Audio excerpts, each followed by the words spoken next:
नमस्कार दोस्तों, मेरा नाम है मीत उपाध्याय और आप सभी का स्वागत है आत्मनिर्भर चैनल मैनेज बाय पीएमसीएम।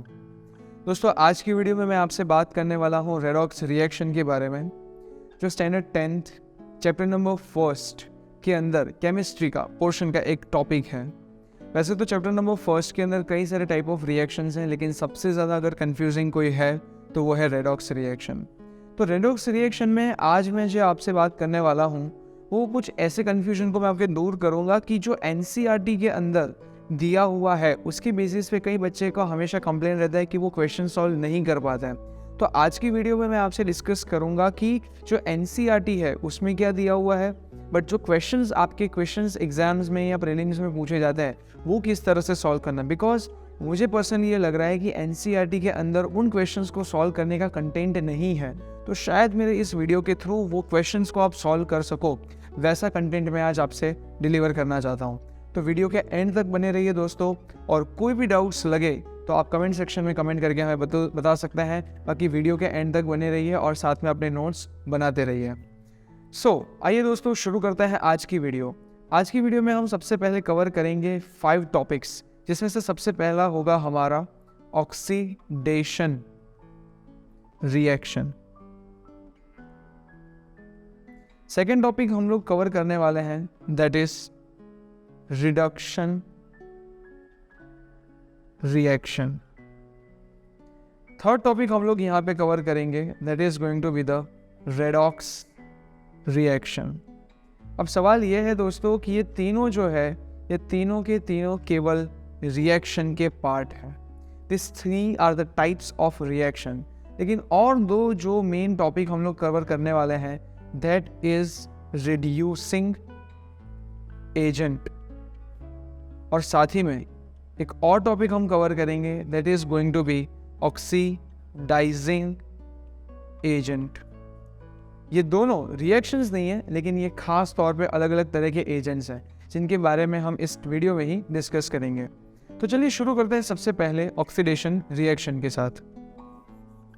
सबसे पहला है दोस्तों ऑक्सीडेशन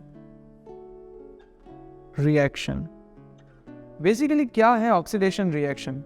तो सिंपल वर्ड्स में अगर कहे तो कोई भी रिएक्शन के अंदर जब ऑक्सीजन ऐड किया जाए तो उसे हम लोग कहते हैं दोस्तों ऑक्सीडेशन रिएक्शन। कैसे, चलिए समझते हैं। मान लीजिए कि मेरे पास यहाँ पर H2 यानी कि डाई हाइड्रोजन है। बहुत सिंपल एग्जांपल है जो आपको समझ में आए।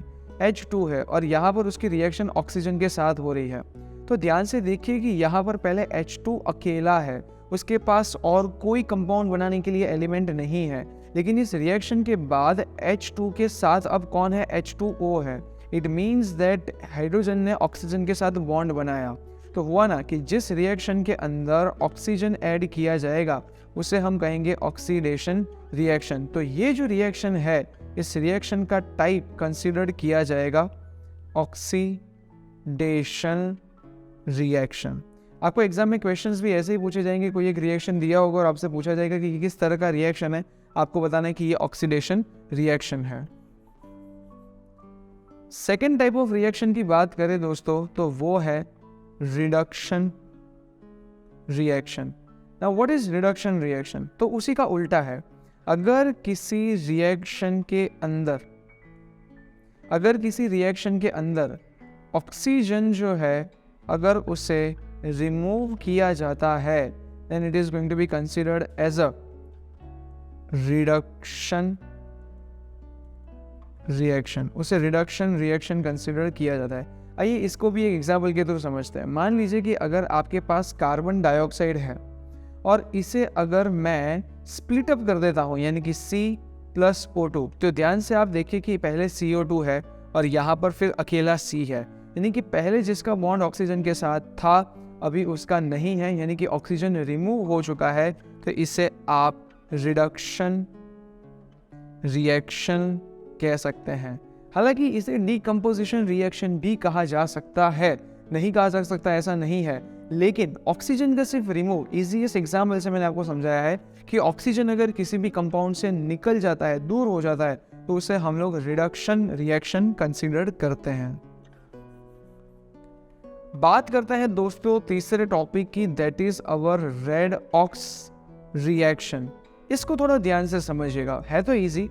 मान लीजिए कि यहाँ पर मैं एक केमिकल रिएक्शन लिखता हूँ जिसमें copper oxide plus dihydrogen gas है, और इसकी रिएक्शन का प्रोडक्ट हमें मिल रहा है कॉपर प्लस वाटर। ध्यान से हर एक कंपाउंड और एलिमेंट को देखिए। यहाँ पर कॉपर के साथ किसका बॉन्ड है? ऑक्साइड का, यानी कि ये कॉपर ऑक्साइड है। और यहाँ पर कौन है? तो केवल कॉपर। यहाँ पर ध्यान से देखेंगे तो ये डाइहाइड्रोजन है और यहाँ पर ऑक्सीजन उसके साथ मिला हुआ है। तो ध्यान से अगर देखेंगे तो कॉपर ऑक्साइड जो है वो केवल कॉपर में कन्वर्ट हो गया, और डाइहाइड्रोजन जो है वो पानी के अंदर यानी कि वाटर के अंदर कन्वर्ट हो चुका है। तो जब यहाँ पे कॉपर में से ऑक्सीजन रिमूव होके केवल कॉपर बन गया, तो बताइए इसे कौन सा रिएक्शन कहेंगे? बिल्कुल सही, इसको हम लोग कहेंगे रिडक्शन रिएक्शन। और यहाँ पर आप ध्यान से देखिए केवल H2 है जिसके साथ ऑक्सीजन का कंपाउंड बना है, ऑक्सीजन उसके अंदर ऐड हुआ है, तो इसे हम लोग कहेंगे ऑक्सीडेशन रिएक्शन। तो हो गया ना ये सिंपल सा चीज, एक ही रिएक्शन जिसमें आपको दोनों चीजें देखने को मिल रही है, एक रिडक्शन का रेड और ऑक्सीडेशन का ऑक्स, जिसमें ये दोनों चीजें हैं, उसे ही तो कहते हैं दोस्तों रेडॉक्स रिएक्शन। तो हो गया ये सिंपल सा चीज, इसे हम लोग कहेंगे रिडॉक्स रिएक्शन। चलिए आगे बढ़ते हैं दोस्तों, और नेक्स्ट बात करते हैं हमारे फोर्थ टॉपिक की, जो है हमारा ऑक्सीडाइजिंग एजेंट। अब ऑक्सीडाइजिंग एजेंट जो है उसकी अगर बात करें तो मुझे वही रिएक्शन फिर से लिखना पड़ेगा। CuO plus H2 gives us Cu plus H2O। अब इसके अंदर ध्यान से आप देखोगे तो copper oxide changes into copper and H2 changes into H2O। तो यहाँ पर ये CuO से लेकर Cu हो चुका है। तो what exactly is oxidising agent? तो बस इतना समझिए कि किसी भी रिएक्शन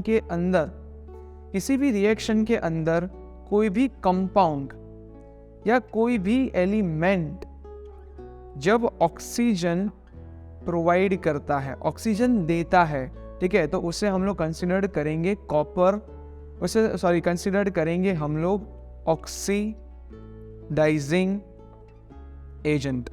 उसे हम लोग ऑक्सीडाइजिंग एजेंट कहेंगे।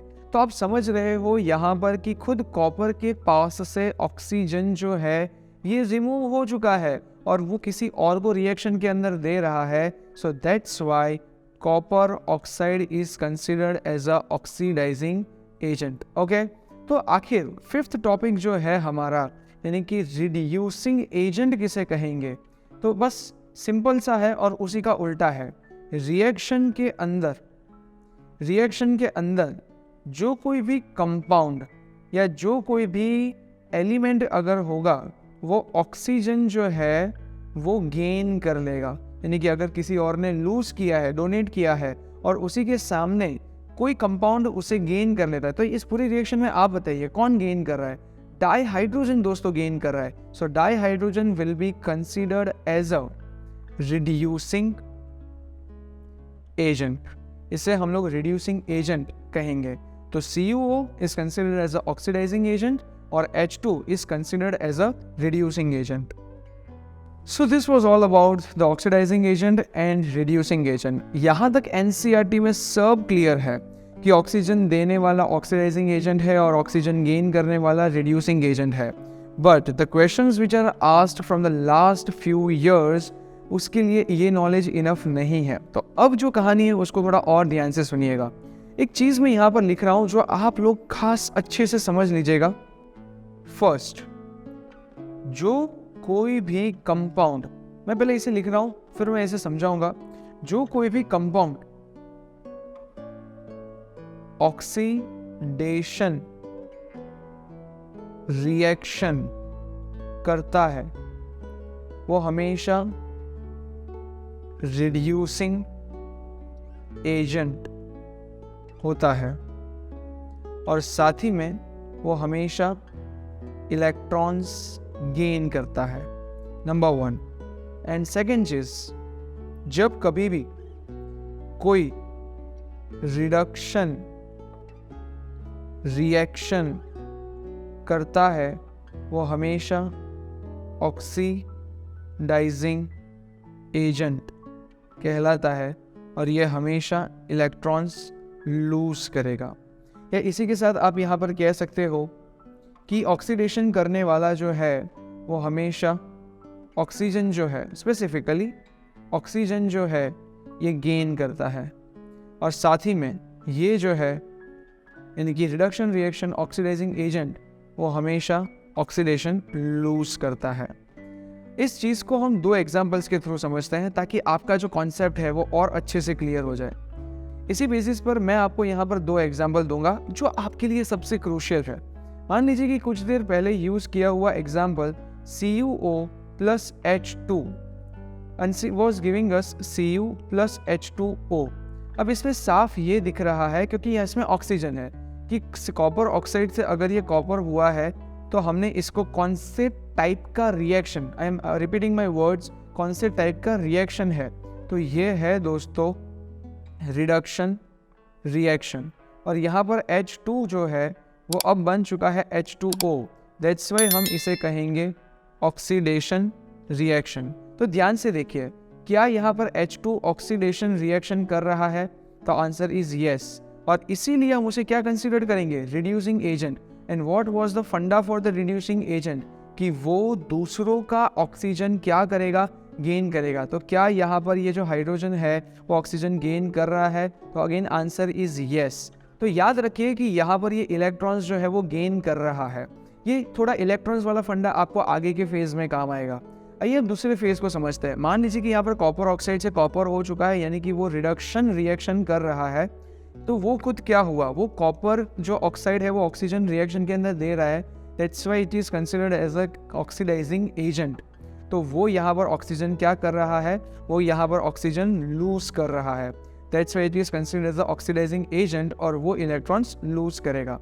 अब इस रिएक्शन के अंदर तो ऑक्सीजन था तो हमारा काम बड़ा आसान था, लेकिन सपोज कीजिए कि अगर आपको रिएक्शन में ऐसा कुछ दिया हुआ है कि Na plus Cl gives you NaCl।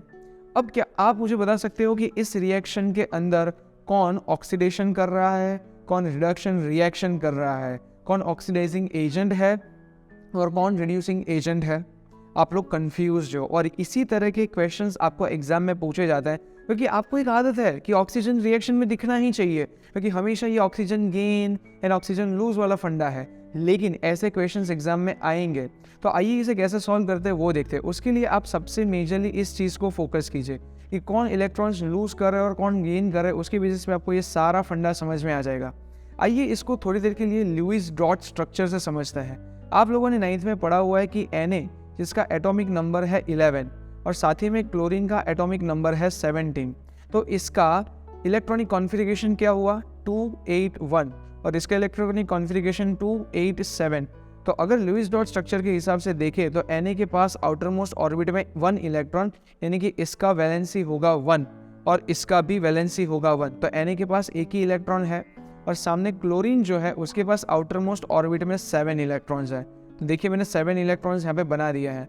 अब ये जो सोडियम है वो एक इलेक्ट्रॉन यहाँ पर इसे दे रहा है, जिस वजह से क्लोरीन जो है वो कम्प्लीटली ऑक्टेट हो चुका है, और इसने एक इलेक्ट्रॉन जो है यानी कि सोडियम ने एक इलेक्ट्रॉन लूज किया, जबकि क्लोरीन ने एक इलेक्ट्रॉन गेन किया है। लूज करने पे सोडियम खुद भी ऑक्टेट हो चुका है। बट ये स्टोरी 9th में ऑलरेडी हमने पढ़ी है, तो क्यों ये यहाँ पर ज़रूरी है? तो ये ज़रूरी इसलिए क्योंकि सोडियम जो इलेक्ट्रॉन लूज कर रहा है, तो जो इलेक्ट्रॉन लूज करता है वो कंसिडर किया जाएगा दोस्तों ऑक्सीडाइजिंग एजेंट। तो जब आपको एग्जाम में क्वेश्चन पूछे कि कौन ऑक्सीडाइजिंग एजेंट है, तो यहाँ पर sodium is considered as a oxidising agent, ठीक है। और इसी के साथ कौन रिडक्शन रिएक्शन कर रहा है, तो वो सोडियम ही है जो रिडक्शन रिएक्शन कर रहा है। बट ये सारी चीज़ आपको पता कैसे चली? आपको एक ही हिंट से पता चली, और वो है इलेक्ट्रॉन्स का लूज और गेन करना, ठीक है। भले उसमें ऑक्सीजन हो या ना हो, ज़रूरी नहीं है कि हर बार रिएक्शन के अंदर आपको ऑक्सीजन दिया ही जाएगा। कई बार इलेक्ट्रॉन्स के बेसिस पे भी आपको आंसर ढूंढने पड़ेंगे। सिमिलरली यहाँ पर क्लोरीन जो है, तो आपने देखा कि क्लोरीन जो है वो इलेक्ट्रॉन्स क्या कर रहा है, वो गेन कर रहा है। जो इलेक्ट्रॉन गेन करता है वो होता है दोस्तों रिड्यूसिंग एजेंट, वो रिड्यूसिंग एजेंट है। और सामने वही है हमारा ऑक्सीडेशन रिएक्शन, तो वो है हमारा ऑक्सीडेशन रिएक्शन, और इसीलिए शायद हम लिखते हैं Na+ और Cl-। तो आई होप दोस्तों कि विदाउट ऑक्सीजन वाली रिएक्शंस के बारे में भी आपको रेडॉक्स जो है वो रिएक्शन पता इस थियरी के बेसिस पे लगेगा। अपनी टेक्स्ट बुक में, नोट्स में इसे डेफिनेटली कॉपी कर लीजिएगा।